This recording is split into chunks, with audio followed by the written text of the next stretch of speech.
Okay, Ma'am Shea, ganito. Magre-reverse po tayo. Magre-reverse tayo gamit ang isang manual na sasakyan. Okay?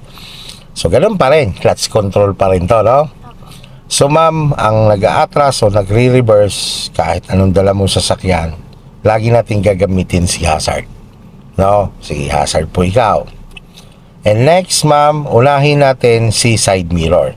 Kasi kapag umaatras ka, ma'am, ng ganyang diretso, ang katulong mo dyan, left and right na side mirror and ang iyong rear mirror. Okay?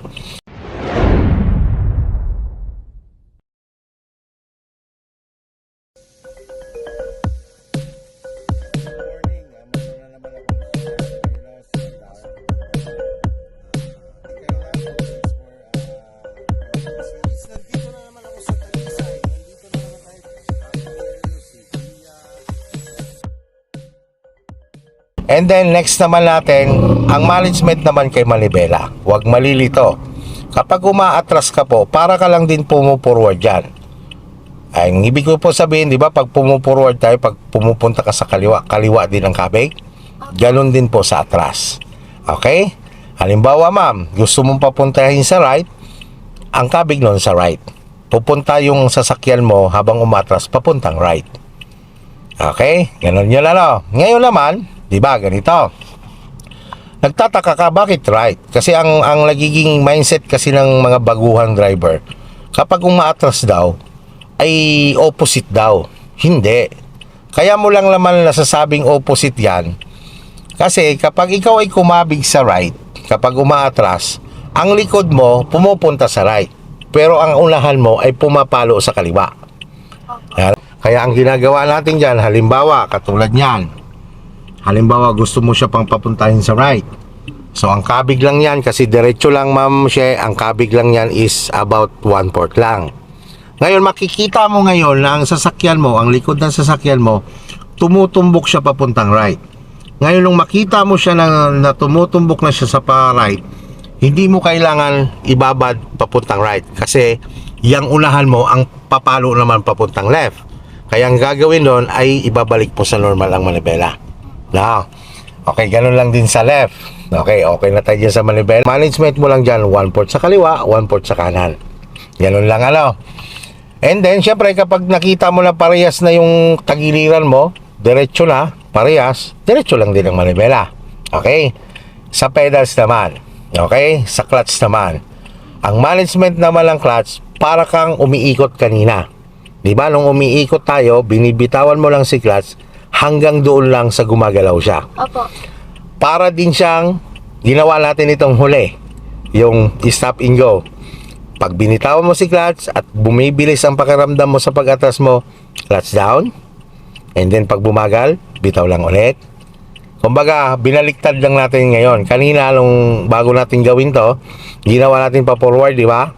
Clutch down. Yung sabi ko, tumigil ulit ang ulahan mo. Bagal ka, umabante ulit. Ganun lang din gagawin mo dito. Yung management mo sa paa. Okay, sige. Nagets mo siya. Mas magigets mo kapag gagawin na natin siya. Okay, ganito. Kapag sa brake, lagay sa reverse. Reverse. Yan. Ngayon, nakalagay na siya. Mag-focus ka lang ngayon sa mga side mirror mo. Habang umatras, ano? Okay, ngayon, bitawan mo ngayon si brake. Patong lang ang paa kay gas. Sige, patong lang, ha? Yan, patong lang. Okay, bitawan mo ngayon si clutch, dahan-dahan. Yan, sige. Tingin lang sa side mirror, ha? Left and right. Yan. Tingin lang, left and right. Tingnan mo kasi spacing mo. Okay, bumibilis. Clutch down. Yan, clutch down. Yan, babagal yan, ano? O, tingnan mo lang spacing mo, ha? Saan malaki, saan maliit. Malaki ang kanan. O, 1/4 sa kanan. O, bitaw ka ulit sa clutch, dahan-dahan. O, diba, pumupunta na siya sa kanan. Diretso mo manubela mo. Okay, diretso lang. Palapitin mo lang siya sa kanan. Diba, tagilid pa siya? Para tumuwid, 1/4 sa kaliwa. Tuwid ulit manubela. Yan. O, clutch down kasi bumibilis. O, dumidikit sa kaliwa. Tama? 1/4 sa kanan. Malaki yung kanan mo, di ba? O, tingnan mo. Sige. Yan. Diretso lang manubela, ha? Diretso lang. Bitaw lang sa clutch. Palapitin mo lang siya sa kanan. Ilang, hayaan mo muna lumapit siya bago mo ibalik ulit siya sa kaliwa. Balik unti-unti sa kaliwa. Balik sa diretso. Yan, bitaw ulit sa clutch. Yan. Tama na yung spacing mo. Ano ba, gusto mo dalhin sa kanan? Kapig ng konti sa kanan. At least 1/4. Sige, 1/4. Gawin mo 1/4. Yan, gitna. Pigil sa gitna. Okay, stop. Neutral. Yan. Relax. Apak sa brake mo lang. Relax ang clutch. Yan.